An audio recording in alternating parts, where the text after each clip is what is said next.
Bistado sa isang bahay sa Pampanga ang mga umunoy tsabu na ang halaga lagpas 1 bilyong piso.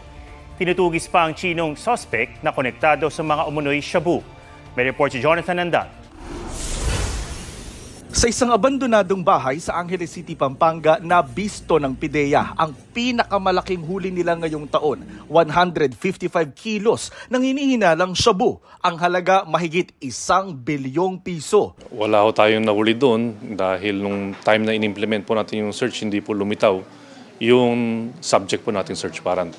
At large pa ang target nila. Isang Chinese national na ayon sa PIDEA, miyembro ng isang high-value drug syndicate at konektado sa isa pang Chinese at Pilipina na nahulihan ng 35 kilos ng shabu sa Angeles City nitong May 14. Sabi ng PIDEA, base sa packaging ng mga shabu na pinagmukhang tsaa, posibleng galing ito sa Golden Triangle, rehiyon sa pagitan ng Thailand, Myanmar at Laos. Natalamak ang drug trade.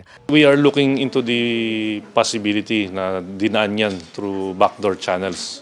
Kasi nga naman, based on the profile nung mga nakuha nating droga, most likely nanggaling ito dun sa ating tinatawag na Golden Triangle. If we were not able to confiscate or seize these dangerous drugs, most likely this will fall dun sa ating mga small-time drug peddlers. Ang paghabol nila sa mga small-time na tulak, bukod pa sa mga big fish, ika nga, bilang pagtalima raw sa utos kamakailan ni Pangulong Marcos. Mula raw nang ibaba itong direktiba ng Pangulo, mahigit 300 operasyon na ang nakasa nila. Halos 5 kilong shabu at marijuana ang nasabat at lagpas 400 sospek ang nasakote. Wala raw silang napatay ni isa. Last week, nagbigay tayo ng rewards. 8 individuals, they were able. 4 doon nakakuha ng 2 million pesos each.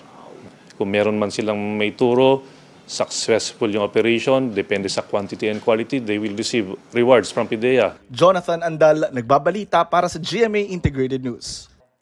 Huwag magpahuli sa mga balitang dapat niyong malaman.